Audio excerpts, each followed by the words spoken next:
conversation that I was having with myself while I was in set. And so I said, you know what? I'm through with that. Once I get out of here, I'm not going back. When they gave me that sentence, they had already written me off. I was to die in Summers, Osborne now. I was to die there. I wasn't supposed to make it out of there. But against it all, I stand here today. Do you feel self-pity? Do you feel hatred and want to point your fingers at others? Or do you get up, formulate a plan, and then begin to execute that thing? I'm blown away. Like, you know, I mean, I've done a lot in my life. You know what I mean? I managed ACOM for 4.5 years. You know, again, I was associated with Jay-Z and et cetera, though. But I stepped out on my own faith. I wrote a book when I got locked. This person raised me. Nah, my mom and dad raised me. I grew up playing the piano. I grew up playing the keyboard. I grew up playing tennis. I grew up doing all that. But I grew up in the hood. I grew up in the projects. And following my peers and going out on the dare, that dare didn't allow me to go to the army like I wanted to, but that dare had me go and do things that put me in prison and put me in jail. I've been in the state, It was an OG, he was a Muslim guy, and he pulled me to the side. And he looked, he probably is about 30 years old, he looked fit and everything. And I was sitting and I was mad, I was like, yo, I got 7 years, I just had a record deal, and he just took this from me. He said, brother, I've been in prison for the last 20 years, and I got life. And I'm never coming home again. You're supposed to utilize that 7 years that you do to make sure that when you get back out in society that you're productive. But I wasn't giving it to them the truth. I was glorifying a lifestyle that was going to end them in prison or in jail or in a graveyard. And when I realized that, I said, when I get back out of here, I gotta change that. Because there's nothing cool about this. That's right. I'm gonna tell you the truth about the streets. You're gonna die, you're gonna go to jail. That's the reality of this. If you in these streets, you're gonna die or you're going to go to jail. That's when it was started. Brotherly love, override, oppression, and destruction. That's what blood was.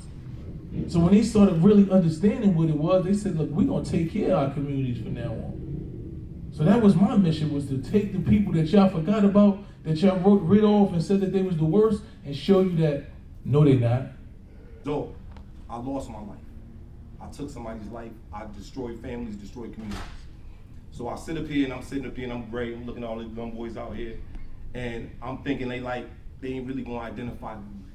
And I hope that y'all can hear this message. I hope y'all can understand what I'm saying.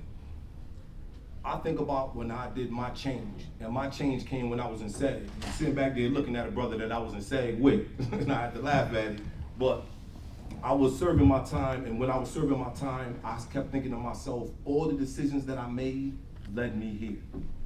My question is, like, when people try to dim your light, and you know you have a passion for doing certain things, and you know what your gift is, a lot of people don't like to light.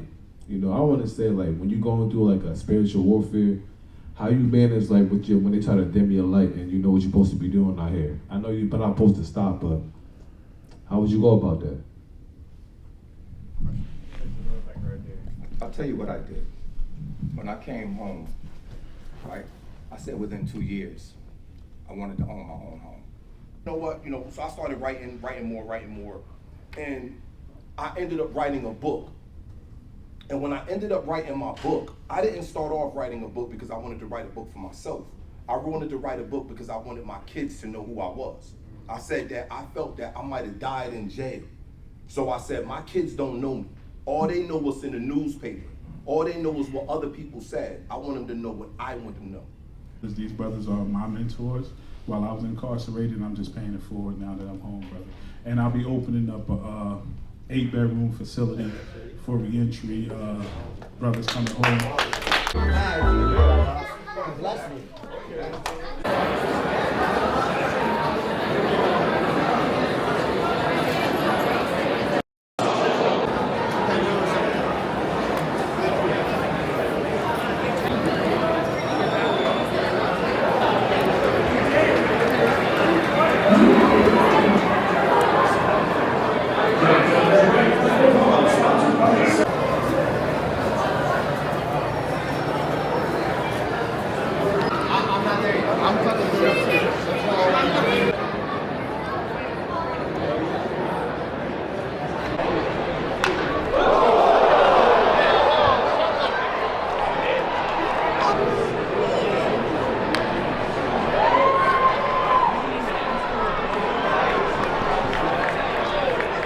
Checkered flag finishes deemed the winner.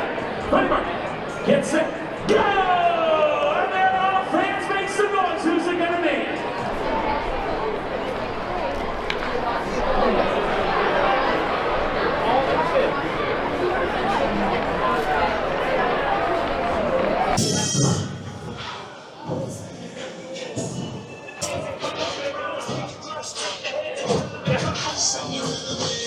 Well, I was telling Egg, well,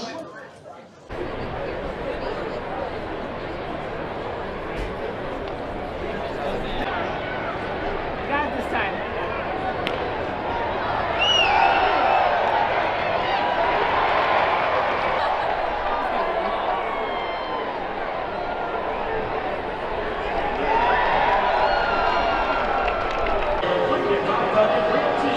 First baseman Dylan Hasso.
I'm getting back to the parking spot. Remember, I got that VIP parking. I don't know how, but. Alright, so I went to go find my drone with the field. It said max altitude reach, I don't know why. And then I go to bring it back to me, bro. Went straight into my ear.